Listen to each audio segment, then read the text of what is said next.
എല്ലാവർക്കും പുതിയൊരു വീഡിയോയിലേക്ക് സ്വാഗതം. ഇന്ന് നമ്മൾ സ്റ്റാർട്ട് ചെയ്യുന്ന ടോപ്പിക്ക് കേരള ഹിസ്റ്ററിയാണ്.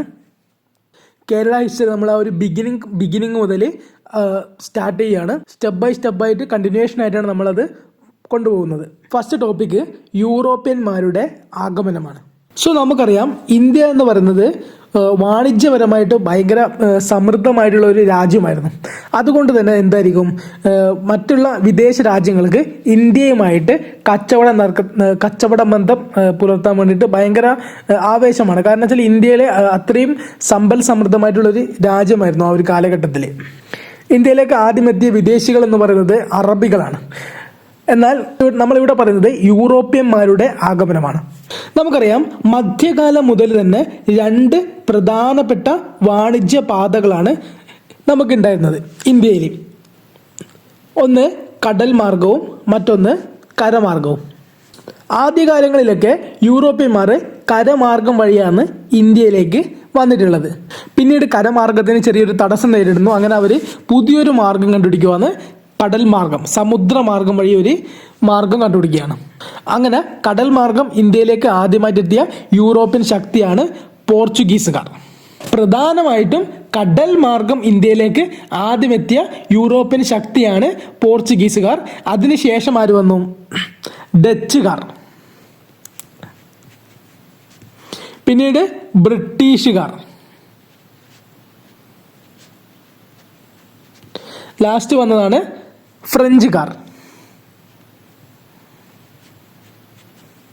സോ ഈ ഒരു ഓർഡറിലാണ് നിന്ന് യൂറോപ്യൻ രാജ്യങ്ങൾ ഇന്ത്യയിലേക്ക് വന്ന ഓർഡറാണിത്. അപ്പോൾ ആദ്യം പോർച്ചുഗീസുകാർ, അതിനുശേഷം ഡച്ചുകാർ വന്നു, പിന്നീട് ബ്രിട്ടീഷുകാർ വന്നു, ലാസ്റ്റ് ഫ്രഞ്ചുകാർ വന്നു. പ്രധാനപ്പെട്ട ശക്തികളുടെ കാര്യമാണ് നമ്മളിവിടെ പറഞ്ഞിട്ടുള്ളത്. അപ്പോൾ കടൽ മാർഗം ഇന്ത്യയിലേക്ക് വന്ന യൂറോപ്യൻ രാജ്യങ്ങളുടെ ക്രമമാണ് നമ്മൾ പറഞ്ഞിട്ടുള്ളത്. നമ്മൾ പറഞ്ഞു, ഇന്ത്യയിൽ പ്രധാനമായിട്ട് രണ്ട് രീതിയിലുള്ള വാണിജ്യ മാർഗങ്ങളാണ് ഉണ്ടായത്. ഒന്ന് കടൽ മാർഗവും അതുപോലെ തന്നെ കരമാർഗവും. ഇങ്ങനെ കരമാർഗമുള്ള വാണിജ്യ പാതേൻ്റെ പേരാണ് സിൽക്ക് റൂട്ട് അഥവാ പട്ടുതുണിപ്പാത. അതുപോലെ തന്നെ സമുദ്രമാർഗം വഴിയുള്ള വാണിജ്യ പാത പറയുന്ന പേരാണ് ഇതെന്ന് സ്പൈസ് റൂട്ട് അഥവാ സുഗന്ധ വ്യഞ്ജന പാത. സോ അപ്പം പട്ടുതുണിപ്പാത അഥവാ സിൽക്ക് റൂട്ട് എന്ന് പറയുന്നത് കരമാർഗമുള്ള വാണിജ്യ പാതയാണ്. അതുപോലെ തന്നെ സ്പൈസ് റൂട്ട് അഥവാ സുഗന്ധ വ്യഞ്ജന പാത എന്ന് പറയുന്നത് സമുദ്രമാർഗം വഴിയുള്ള വാണിജ്യ പാതയാണ്. ഇപ്പം നമ്മൾ പറഞ്ഞു, കടൽ മാർഗം ഉണ്ടാകുന്നതിന് മുമ്പ് തന്നെ എന്താണ്, കരമാർഗം ഉപയോഗിച്ചിട്ട് യൂറോപ്യൻ രാജ്യങ്ങൾ ഇന്ത്യയിലേക്ക് വന്നിട്ട് വ്യാപാരം നടത്തിയിട്ടുണ്ടായിരുന്നു ആ ഒരു കാലഘട്ടങ്ങളിൽ. പിന്നീട് എന്താണ് സംഭവിച്ചത്? ആ ഒരു കാലഘട്ടത്തിൽ അറബ് രാജ്യങ്ങളുടെ സഹായത്തോടെയാണ് ഇന്ത്യയിലേക്ക് യൂറോപ്യൻ രാജ്യങ്ങൾ വരുന്നുണ്ടായിരുന്നത്. സോ ഇതാണ് നമ്മളെ വേൾഡ് മാപ്പ്. ഇതാ പോർച്ചുഗലിനൊക്കെ നമുക്ക് ഇവിടെ കാണാൻ പറ്റും, പോർച്ചുഗൽ. ഇനി പ്രധാനമായിട്ടും ഈ പോർച്ചുഗലൊക്കെ ഇന്ത്യയിലേക്ക് എത്തിയിട്ടുള്ള ഒരു റൂട്ടാണ് ഇതാ. ഈ ഒരു റൂട്ടിലൂടെയാണ് അവർ ഇന്ത്യയിലേക്ക് വരുന്നുണ്ടായത്. ഇവിടെ ശ്രദ്ധിച്ച് നോക്കിയാൽ മനസ്സിലാവും. ഇവിടെ നമ്മൾ ടർക്കി, അതായത് തുർക്കി, മുമ്പ് കാലത്തെ തുർക്കി എന്ന് പറയുന്ന രാജ്യത്തെ കാണാം. അതിന് തൊട്ട് മുകളിലായിട്ട് ഇവിടെ ഒരു മുനമ്പ് കാണാൻ പറ്റും. ഈ മുനമ്പിലൂടെയായിരുന്നു യൂറോപ്യൻ ശക്തികളൊക്കെ ഇന്ത്യയിലേക്ക് കരമാർഗം, ഈ മുനമ്പ് വഴിയാണ് ഇവിടെ ഒരു ഏഷ്യൻ രാജ്യങ്ങളിലേക്കുള്ള കണക്ഷൻ ഇവർക്ക് കിട്ടിയിട്ടുള്ളത്. യൂറോപ്യൻ രാജ്യങ്ങൾ ഈ ഒരു കണക്ഷനായിട്ടുള്ള ഈ ഒരു മുനമ്പ് വഴിയാണ് ഇന്ത്യ അതുപോലെ തന്നെ മറ്റ് ഏഷ്യൻ രാജ്യങ്ങളിലേക്കൊക്കെ വ്യാപാര ബന്ധം നടത്തിക്കൊണ്ടിരിക്കുന്നത്. സോ ഈ ഒരു മുനമ്പ് വഴിയാണ് യൂറോപ്യൻ ശക്തികൾ ആ കാലഘട്ടത്തിൽ ഇന്ത്യയിലേക്കും ഏഷ്യയിലേക്കൊക്കെ വ്യാപാരത്തിനായിട്ട് എത്തിയിരുന്നത്. അങ്ങനെ അവർ വ്യാപാരങ്ങളും അതുപോലെ തന്നെ വാണിജ്യങ്ങളൊക്കെ നടത്തി ഇങ്ങനെ വരികയായിരുന്നു. ആ സമയത്താണ് ഈ മുനമ്പിന് തൊട്ട് താഴെ കാണുന്ന തുർക്കി രാജ്യം എന്ത് ചെയ്തു? ഈ മുനമ്പ് അങ്ങോട്ടേക്ക് ആക്രമിച്ചു. സോ തുർക്കി എന്ത് ചെയ്തു? കരമാർഗത്തിനിടയിൽ ഉണ്ടായിരുന്ന ആ മുനമ്പില്ലേ, ആ മുനമ്പിന് എന്ത് ചെയ്തു? മുനമ്പ് അറ്റാക്ക് ചെയ്തിട്ട് ഈ ഒരു മുനമ്പ് തുർക്കികളെ പിടിച്ചെടുത്തു. തുർക്കികളെ ഓട്ടോമാൻ സാമ്രാജ്യം എന്നും അറിയപ്പെടാറുണ്ട്. സോ അങ്ങനെ ഈ ഒരു മുനമ്പ് അവർ പിടിച്ചെടുത്ത് കഴിഞ്ഞപ്പോൾ എന്ത് സംഭവിച്ചു? നമ്മുടെ യൂറോപ്യന്മാർക്ക് പിന്നീട് കരമാർഗമൊക്കെ വരാൻ വേണ്ടിയിട്ട് ഭയങ്കര ബുദ്ധിമുട്ടായി. കാരണം എന്താണ്? ഈ ഒരു മുനമ്പ് അവർ പിടിച്ചെടുത്ത ശേഷം, കൈക്കലാക്കിയ ശേഷം അവരെന്ത് പറയുന്നത്? ഇനി ഇതിലൂടെ പോകണമെങ്കിൽ നമുക്കൊരു വലിയൊരു തുക ടാക്സ് ആയിട്ട് അല്ലെങ്കിൽ കപ്പമായിട്ട് തരണമെന്ന് പറഞ്ഞു. ഇനി ഈ കപ്പൊക്കെ അടച്ച് ഈ വഴിയിലൂടെ പോയി ഏഷ്യൻ രാജ്യങ്ങളിലൊക്കെ വ്യാപാരങ്ങളൊക്കെ നടത്തി വരുന്ന സമയത്തും വീണ്ടും എന്താവും? തിരിച്ച് ഈ ഒരു മുനമ്പിലെത്തുമ്പോൾ അവിടെ എന്താവും? കൊള്ളയടിയും അങ്ങനെ ഇവരെ വ്യാപാര സാധനങ്ങളൊക്കെ പിടിച്ചെടുക്കലും, അങ്ങനെ യൂറോപ്യൻ രാജ്യങ്ങൾക്ക് ഏഷ്യൻ രാജ്യങ്ങളുമായിട്ട് വ്യാപാര ബന്ധം നടത്താൻ ഭയങ്കരമായിട്ടൊരു ബുദ്ധിമുട്ട് ഉണ്ടായി. സോ എന്ത് സംഭവിച്ചു? ഈ ഒരു മുനമ്പ് അവർ പിടിച്ചെടുത്ത് കഴിഞ്ഞപ്പോൾ യൂറോപ്യൻ കൺട്രികൾക്ക് ഇന്ത്യ തുടങ്ങിയ ഏഷ്യൻ രാജ്യങ്ങളിലേക്ക് വരണമെങ്കിൽ ഭീമമായിട്ടുള്ള ടാക്സ് അടക്കേണ്ടി വന്നു. വാണിജ്യമൊക്കെ കഴിഞ്ഞ് തിരികെ വരുമ്പോഴാണെങ്കിലും വൻ തോതിലുള്ള കൊള്ളയടികളൊക്കെ ആ ഭാഗത്ത് സജീവമായിട്ട് നടക്കാൻ തുടങ്ങി. ചുരുക്കി പറഞ്ഞാൽ എന്താണ്? തുർക്കികൾ യൂറോപ്യൻകാരെ ഒരുപാട് പൊറുതി മുട്ടിച്ചു. ഇനി പറയുന്ന പോയിന്റ് വളരെ ശ്രദ്ധിക്കണം. ഈ ഒരു മുനമ്പിനെ പറയുന്ന പേരാണ് കോൺസ്റ്റാന്റിനോപ്പിൾ. അപ്പോൾ നമ്മൾ പറഞ്ഞ ഈ മുനമ്പിനെ വിളിക്കുന്ന പേരാണ് കോൺസ്റ്റാന്റിനോപ്പിൾ.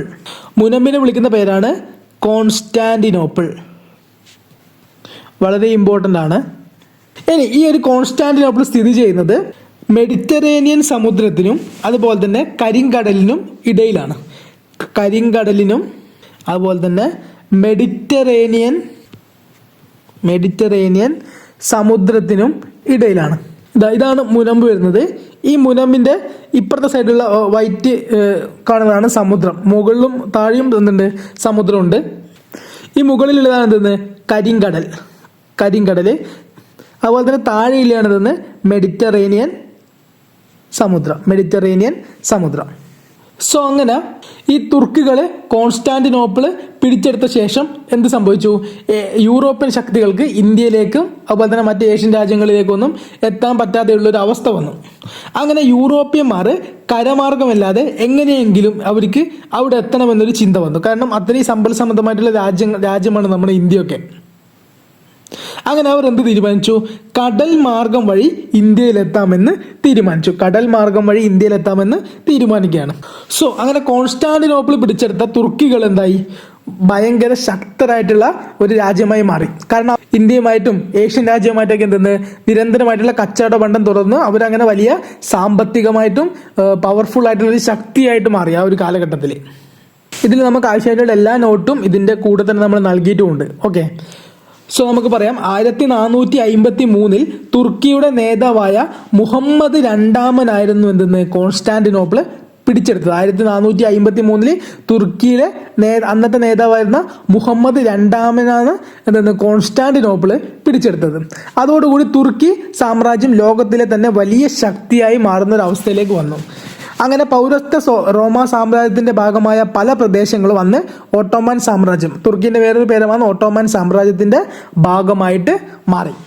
ശരിക്കും പറയുകയാണെങ്കിൽ പിന്നീട് ഈ ഓട്ടോമൻ സാമ്രാജ്യം അഥവാ തുർക്കിയുടെ ഒരു ആധിപത്യം അവസാനിക്കുന്നത് ശരിക്കും ഒരു first world war 1918-19 first world war ഒക്കെ കഴിഞ്ഞ സമയത്താണ് ഈ ഓട്ടോമൻ സാമ്രാജ്യമൊക്കെ പിന്നീട് തകർന്നു പോകുന്നത്. അതുവരെ അത്രയും കാലം ഒരു വലിയ ശക്തികളായിട്ട് തുർക്കി തുടർന്നിട്ടുണ്ട്. അങ്ങനെ യൂറോപ്യന്മാർ എന്തെന്ന് കടൽ മാർഗം ഇന്ത്യയിലേക്ക് പോകാൻ വേണ്ടി തീരുമാനിക്കുന്നത്. അങ്ങനെ അതിന്റെ ആദ്യ ശ്രമം ആരംഭിക്കുന്നത് ആരാണ്? പോർച്ചുഗീസുകാരാണ്. യൂറോപ്യന്മാരിൽ തന്നെ ആദ്യം ആ ഒരു ശ്രമം ആരംഭിച്ചതാരാണ്? പോർച്ചുഗീസുകാരാണ്. പോർച്ചുഗീസിലെ തന്നെ വളരെ പ്രസിദ്ധമായിട്ടുള്ള ഒരു തുറമുഖമുണ്ട്. പോർച്ചുഗീസിലെ വളരെ പ്രസിദ്ധമായിട്ടുള്ള തുറമുഖമാണ് ലിസ്ബൺ തുറമുഖം. അങ്ങനെ പോർച്ചുഗീസ് രാജാവ് എന്ത് ചെയ്തു? നിരന്തരം അവിടെയുള്ള കപ്പിത്താന്മാരെന്തായി പ്രോത്സാഹിപ്പിച്ചു. അങ്ങനെ ഇന്ത്യയിലേക്ക് ഒരു വാണിജ്യപാത കണ്ടെത്തിയിട്ട് വരണം എന്നായിരുന്നു രാജാവിന്റെ ആഗ്രഹം. അങ്ങനെ കണ്ടെത്തുകയാണെങ്കിലല്ലേ ഒരുപാട് സമ്മാനങ്ങളും പാരിതോഷികങ്ങളൊക്കെ പ്രഖ്യാപിച്ചു. അങ്ങനെ 1488 പോർച്ചുഗലിലെ ലിസ്ബൺ തുറമുഖത്ത് നിന്നും ഇന്ത്യയിലേക്കുള്ള വാണിജ്യപാത കണ്ടെത്താൻ വേണ്ടിയിട്ട് ഒരു കപ്പല് പുറപ്പെടുകയാണ്. സോ 1488 പോർച്ചുഗലിലെ ലിസ്ബൺ തുറമുഖത്ത് നിന്നും ഇന്ത്യയിലേക്കുള്ള വാണിജ്യപാത കണ്ടുപിടിക്കാൻ വേണ്ടിയിട്ട് ഒരു കപ്പല് പുറപ്പെടുകയാണ്. സോ ഏതാണ്ട് ഒരു പോർച്ചുഗലിലെ ലിസ്ബൺ തുറമുഖത്ത് നിന്നതാ ഈ ഒരു റൂട്ട് വഴി ഇങ്ങനെ ഇങ്ങനെ ഇങ്ങനെ ഇങ്ങനെ ഇങ്ങനെ വന്ന് വന്ന് വന്ന് വന്ന് വന്ന് വന്ന് ഈ ഒരു പ്രദേശം വരെ എത്തി. സോ അവരങ്ങനെ യാത്ര തിരിച്ച് എവിടെ വരെ എത്തി? ഏകദേശം ആഫ്രിക്കയുടെ തെക്കൻ അതിർത്തി വരെ എത്തി. ഈ തെക്കൻ അതിർത്തിയിൽ കാണുന്നതാ ഇവിടെ കാണുന്ന മുനമ്പാണതെന്ന്. ഈ ഒരു മുനമ്പിനെ പറയുന്ന പേരാണ് ശുഭപ്രതീക്ഷ മുനമ്പ്. ശുഭപ്രതീക്ഷ മുനമ്പ് അഥവാ എന്ത് പറയും? Cape of Good Hope. Cape of Good Hope. അങ്ങനെ ഈ ഒരു കപ്പല് ആഫ്രിക്കയുടെ തെക്കൻ അതിർത്തിയായിരുന്ന ശുഭപ്രതീക്ഷ മുനമ്പിൽ വരെ അവർ എത്തിച്ചേർന്നു. സോ അങ്ങനെ 1488 ലിസ്ബൺ തുറമുഖത്ത് നിന്നും കപ്പലെടുത്ത് പുറപ്പെട്ട് ശുഭപ്രതീക്ഷ മുനമ്പ് വരെ എത്തിച്ചേർന്ന അന്നത്തെ കപ്പിത്താനായിരുന്നു ബാർത്തലോമിയോ ഡയസ്. ബാർത്തലോമിയോ ഡയസ് വളരെ ഇമ്പോർട്ടൻ്റ് ആണ്. അങ്ങനെ ബാർത്തലോമിയോ ഡയസ് ശുഭപ്രതീക്ഷ മുനമ്പ് വരെ എത്തി. പക്ഷെ ശുഭപ്രതീക്ഷ മുനമ്പ് കടന്നിട്ട് മുമ്പോട്ട് പോകാൻ വേണ്ടിയിട്ട് ആർക്ക് പറ്റിയില്ല? ബാർത്തലോമിയോ ഡയസിന് പറ്റിയില്ല. പല പല പ്രതികൂല സാഹചര്യങ്ങളുണ്ടായി. അതുകൊണ്ട് തന്നെ അങ്ങനെ ബാർത്തലോമിയോ ഡയസ് അവിടെ നിന്ന് നേരെ ലക്ഷ്യം തെറ്റി നേരെ തിരിഞ്ഞ് തെക്കേ അമേരിക്കൻ ഭാഗത്തേക്കാണ് പോകുന്നത്. അങ്ങനെ അദ്ദേഹത്തിന് എന്താവില്ല? ഇന്ത്യയെ കണ്ടെത്താൻ വേണ്ടിയിട്ട് സാധിച്ചില്ല. അങ്ങനെ പോർച്ചുഗീസ് രാജായ ഡോം മാനുവൽ എന്ത് ചെയ്തു? തൻ്റെ കൊട്ടാരത്തിൽ തന്നെയുള്ള വളരെ പ്രഗത്ഭനായിട്ടുള്ള ഒരാളെ ഈ ഒരു ദൗത്യം ഏൽപ്പിക്കാൻ വേണ്ടിയിട്ട് തീരുമാനിക്കുകയാണ്. അങ്ങനെ വീണ്ടും എന്തായി? ലിസ്ബൺ തുറമുഖത്ത് നിന്ന് 3 കപ്പലുകൾ പുറപ്പെടുകയാണ്. ആദ്യ തവണത്തെ പോലെയല്ല, ഇപ്രാവശ്യം 3 വലിയ കപ്പലുകളുമായിട്ടാണ് പുറപ്പെടുന്നത്. അതിൽ ഒന്നാമത്തെ കപ്പലിൻ്റെ പേരാണ് സെന്റ് ഗബ്രിയേൽ. രണ്ടാമത്തെ കപ്പലാണ് സെന്റ് റാഫേൽ. മൂന്നാമത്തെ കപ്പലാണ് Saint Berrio. So Saint Gabriel, Saint Raphael, Saint Berrio എന്നിങ്ങനെ 3 കപ്പലുകളാണ് ലിസ്ബൺ തുറമുഖത്ത് നിന്നും ഇന്ത്യ കണ്ടുപിടിക്കാൻ വേണ്ടിയിട്ട് പുറപ്പെടുന്നത്. ഇതിൽ സെന്റ് ഗബ്രിയേൽ എന്ന് പറയുന്ന കപ്പലിൻ്റെ മുമ്പിൽ ആരുണ്ടായിരുന്നു? അതിൻ്റെ കപ്പിത്താൻ ആരാണ്? കപ്പിത്താൻ വാസ്കോ ഡ ഗാമ, നമ്മുടെ ഗാമ. സോ അങ്ങനെ 1497 നമ്മുടെ ലിസ്ബൺ തുറമുഖത്ത് നിന്ന് വാസ്കോ ഡ ഗാമയുടെ കപ്പൽ സംഘം യാത്ര തിരിച്ചു. അങ്ങനെ ഗാമയും ഇതേപോലെ ബാർത്തലോമിയോ ഡയസിനെ പോലെ ഏകദേശം ഇവിടെ വന്ന് നമ്മുടെ ശുഭപ്രതീക്ഷ മുനമ്പ് വരെയൊക്കെ അദ്ദേഹവും യാത്ര ചെയ്തെത്തി. പക്ഷെ അവിടുന്ന് വീണ്ടും ചില പ്രതികൂല സാഹചര്യങ്ങളൊക്കെ ഉണ്ടായിരുന്നെങ്കിലും ഗാമ വീണ്ടും മുന്നോട്ട് തന്നെ പോയി. അങ്ങനെ അദ്ദേഹം ആദ്യം ചെന്ന് കയറുന്നത് എവിടെയാണ്? നമ്മുടെ ആഫ്രിക്കയിലുള്ള ഒരു ദ്വീപ സമൂഹത്തിലാണ്. ആ ദ്വീപിൻ്റെ പേരാണ് മലിന്ദി ദ്വീപ്. അങ്ങനെ മലിന്ദി ദ്വീപിലേക്ക് ഗാമ എത്തി. അവിടെ ഇന്ത്യ ആണെന്ന് വെച്ചിട്ടാണ് അദ്ദേഹം അവിടേക്ക് വരുന്നത്. അങ്ങനെ അവിടുന്ന് പുറത്തേക്ക് ഇറങ്ങി നോക്കിയ സമയത്ത് ഒരുപാട് കാടുകളും ഒക്കെ ഉണ്ട്. അങ്ങനെ ആൾക്കാരെയൊക്കെ അദ്ദേഹം നിരീക്ഷിച്ചു. സോ ഇന്ത്യക്കാരെ പോലെ ഒന്നും അദ്ദേഹത്തിന് തോന്നുന്നില്ല. അങ്ങനെ അദ്ദേഹത്തിന് മനസ്സിലായി ഇത് ഇന്ത്യയല്ല, നമ്മളിപ്പോൾ എത്തിയത് ഇന്ത്യയിലല്ല എത്തിയതെന്ന് മനസ്സിലായി. അവിടുന്ന് ഇന്ത്യ അല്ലാന്ന് മനസ്സിലാക്കിയ ഗാമ എന്തായി? അവിടുന്ന് വീണ്ടും കിഴക്കോട്ടേക്ക് സഞ്ചരിക്കാൻ തീരുമാനിച്ചു. അങ്ങനെ വീണ്ടും സഞ്ചരിച്ച് ഒടുവിൽ എവിടത്തേക്ക് എത്തിച്ചേർന്നു? നമ്മുടെ ഇന്ത്യയിലേക്ക് എത്തിച്ചേർന്നു. അങ്ങനെ ഇന്ത്യയിലേക്ക് എത്തുമ്പോഴേക്കും എന്തായി? വർഷം 1498 എത്തി. 1498 എത്തി. സോ 1497 ലിസ്ബൺ തുറമുഖത്ത് നിന്നും സെന്റ് ഗബ്രിയേൽ കപ്പലിന്റെ കപ്പിത്താനായി പുറപ്പെട്ട നമ്മുടെ വാസ്കോ ഡ ഗാമ 1498 എവിടെ എത്തിച്ചേരുകയാണ്? ഇന്ത്യയിലേക്ക് എത്തിച്ചേരുകയാണ്. സോ ഗാമയുടെ യാത്ര എങ്ങനെയായിരുന്നു? ഗാമ ആദ്യം ലിസ്ബൺ തുറമുഖത്ത് നിന്നും നേരെ പോയതിടത്തേക്കാണ് ശുഭപ്രതീക്ഷ മുനമ്പ് അദ്ദേഹം കടന്നു. ശുഭപ്രതീക്ഷ മുനമ്പ് കടന്നിട്ട് നേരെ അടുത്തേക്ക് പോയി. ആദ്യം മലിന്ദി ദ്വീപിലേക്ക് പോയി. അവിടെ ഇന്ത്യ അല്ലാന്ന് മനസ്സിലായി. വീണ്ടും തിരിച്ച് അവസാനം എന്തായി? വീണ്ടും അദ്ദേഹം ഇന്ത്യയിലേക്ക് എത്തിച്ചേരുകയാണ്. ഇനി ഇന്ത്യയിൽ തന്നെ എവിടെയാണ് അദ്ദേഹം കപ്പലിറങ്ങിയത്?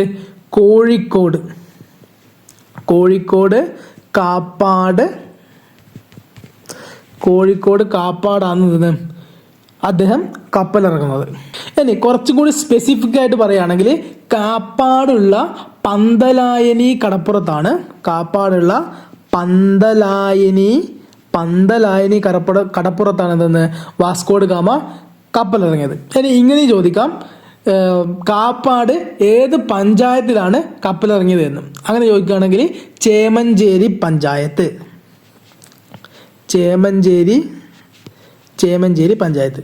സോ കാപ്പാട് ഏത് പഞ്ചായത്ത് എന്ന് വെച്ചാൽ ചേമഞ്ചേരിയാണ്. പിന്നെ സ്പെസിഫിക് ആയിട്ട് ചോദിക്കുകയാണെങ്കിൽ പന്തലായനി കടപ്പുറം, കാപ്പാടുള്ള പന്തലായനി കടപ്പുറം.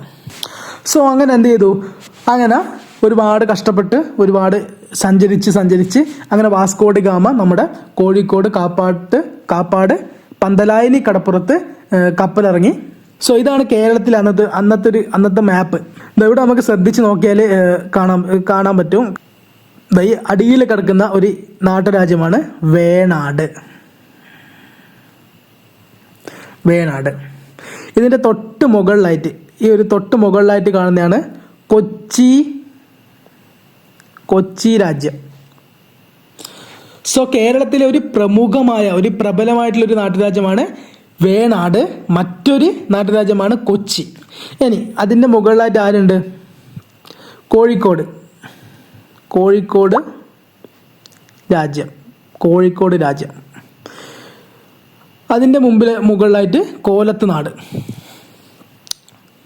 കോലത്തിരിയുടെ കോലത്തുനാട്.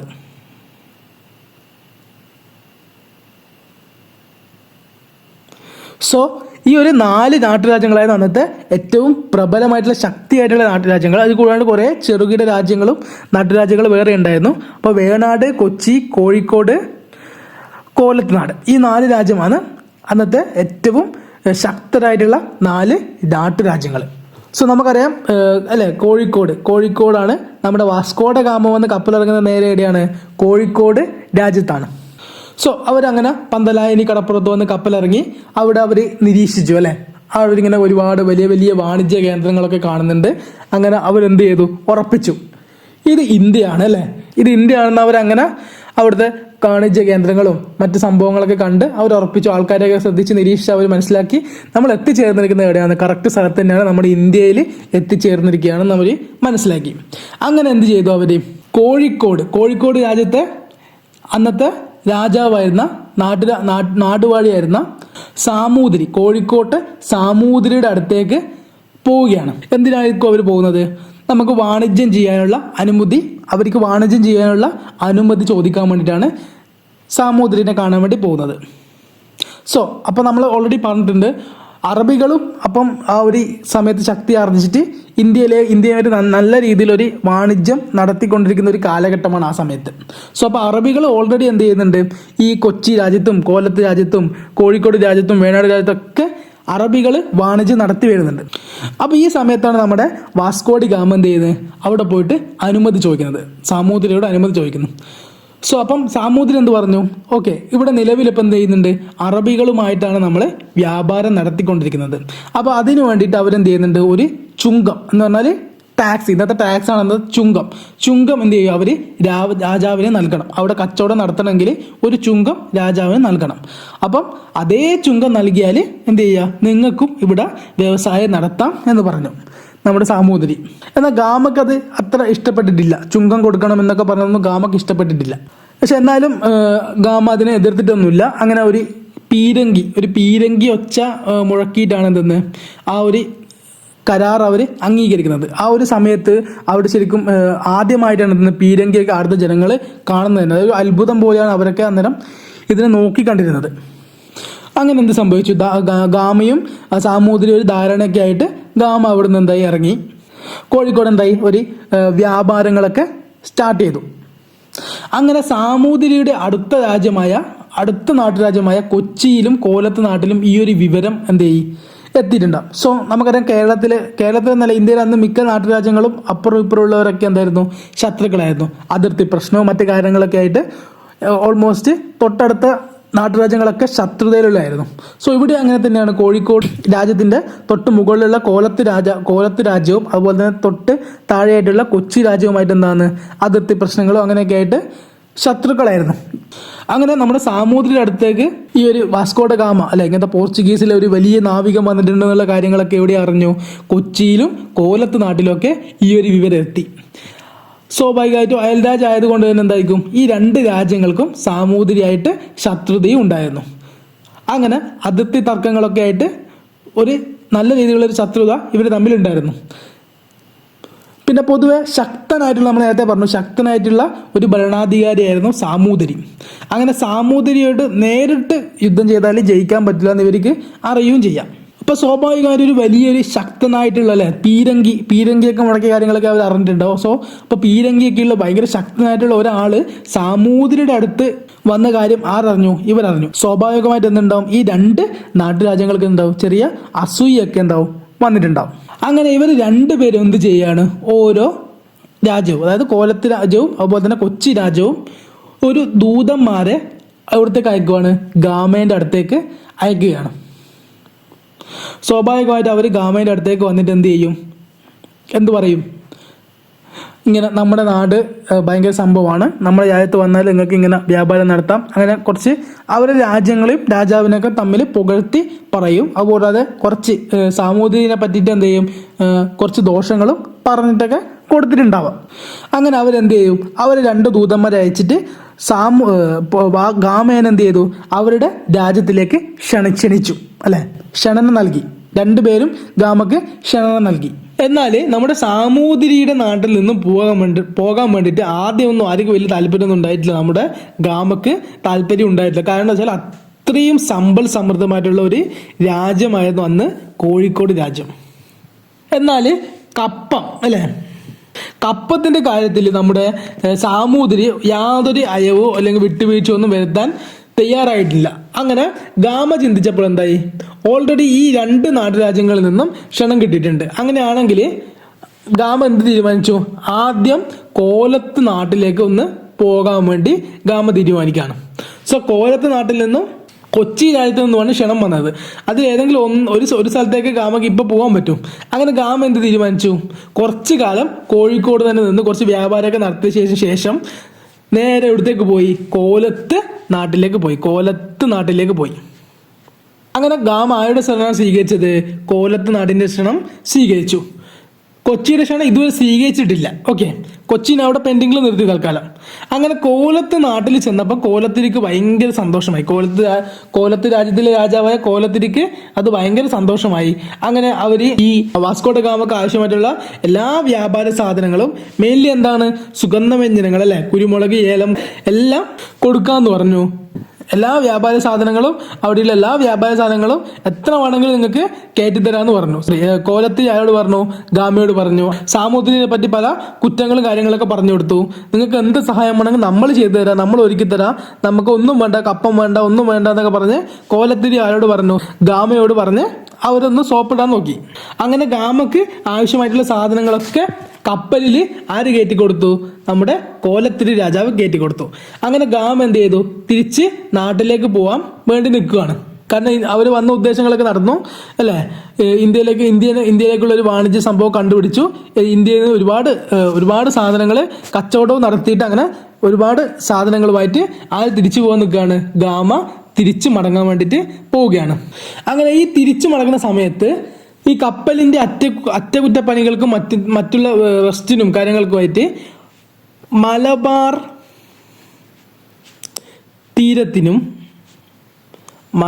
തീരത്തിനും അതുപോലെ തന്നെ ഗോവ തീരത്തിനും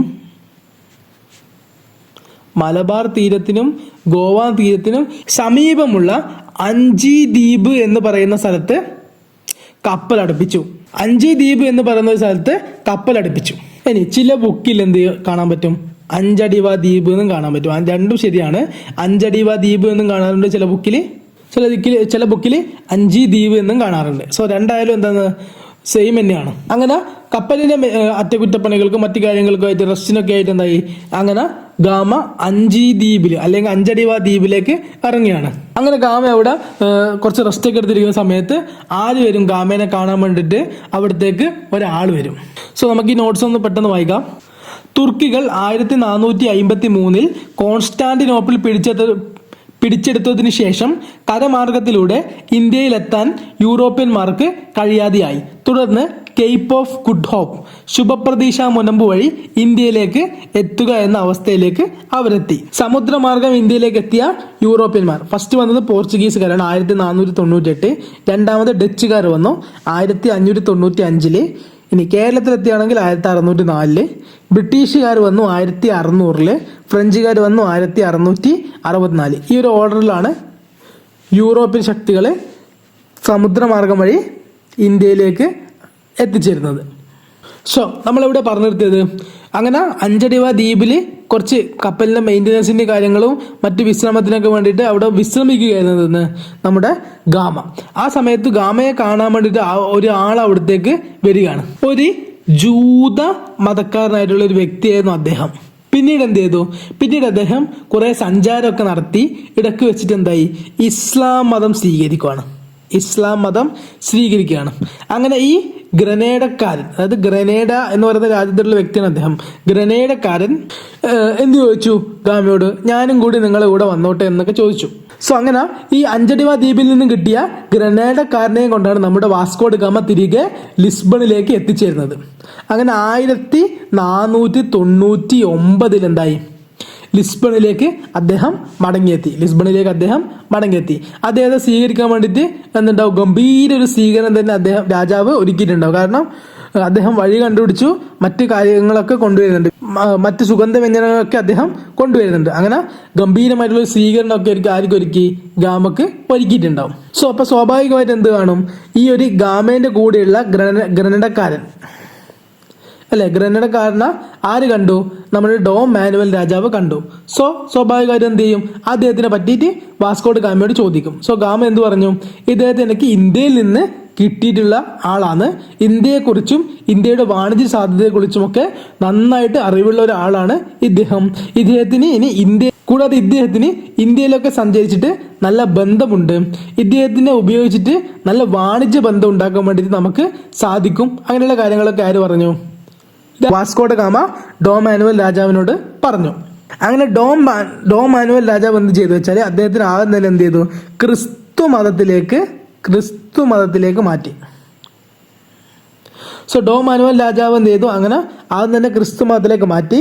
പിന്നെ ഇന്ത്യയോട് ചേർന്ന ഒരു പേരും അദ്ദേഹത്തിന് നൽകി, ഗാസ് പർഡ ഇന്ത്യ. ഇനി ഈ ഗാമക്ക് ശേഷം വരാൻ പോകുന്ന പല നാവികന്മാരുടെയും ട്രാൻസ്ലേറ്ററൊക്കെ ആയിട്ട് വർക്ക് ചെയ്യുന്നത് ആരാണ്, ഈ ഗാസ്പർ ഡ ഇന്ത്യ ആണ്. അതുകൊണ്ട് തന്നെ ഇദ്ദേഹത്തിന് ഇന്ത്യൻ ഹിസ്റ്ററിയിൽ വളരെയധികം ഇമ്പോർട്ടൻ്റ് ഉണ്ട്. നെക്സ്റ്റ് പോർച്ചുഗീസുകാരെ പറ്റി പറയുകയാണെങ്കിൽ സമുദ്രമാർഗം ഒരു പാത കണ്ടെത്താൻ ആദ്യം ശ്രമിച്ച യൂറോപ്യൻ ശക്തി ആരാണ്, പോർച്ചുഗീസുകാരാണ്.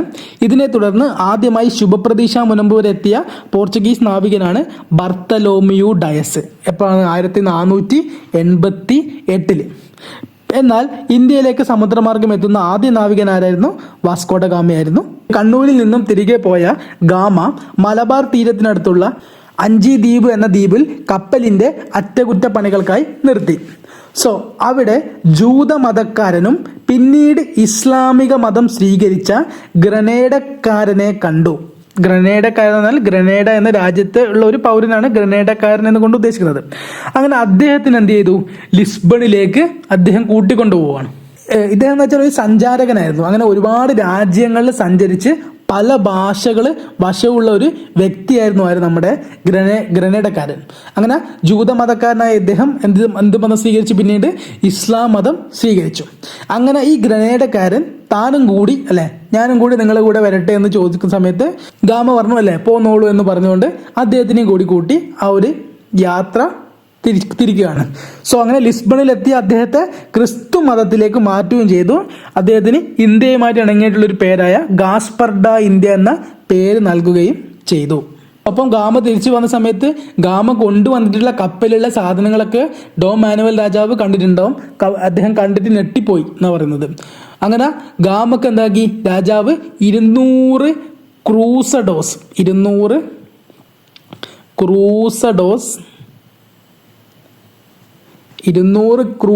എന്ന് പറയുന്നത് പ്രതിവർഷം നൽകാനായിട്ട് പ്രഖ്യാപനം നടത്തി. ഇപ്പൊ ക്രൂസഡോസ് എന്ന് പറഞ്ഞാൽ ഒരു തരം നാണയമാണ്, അന്നത്തെ കാലത്തുള്ള ഒരു തരം നാണയമാണ്. സോ അപ്പോൾ രാജാവ് വളരെയധികം സന്തോഷമായി. ആ സമയത്ത് ഈ ഒരു സാധനങ്ങളൊക്കെ കണ്ടിട്ട് രാജാവ് ഭയങ്കര സന്തോഷമായി. അപ്പം തന്നെ എന്ത് പറഞ്ഞു, 200 ക്രൂസഡോസ് പ്രതിവർഷം ഗാമക്ക് നൽകാൻ വേണ്ടി രാജാവ് ഓർഡർ വിട്ടു. സോ നമുക്ക് വാസ്കോ ഡ ഗാമയിലേക്ക് വന്നാൽ 1497 പോർച്ചുഗലിലെ ലിസ്ബണിൽ നിന്നും തിരിച്ചു. 1498 കേരളത്തിലെ കോഴിക്കോട് കാപ്പാട് കടപ്പുറത്ത് എത്തിയ നാവികനാണ്. ഗാമയെ ഇന്ത്യയിലേക്ക് അയച്ച പോർച്ചുഗീസ് രാജാവാണ് ആര്? മാനുവൽ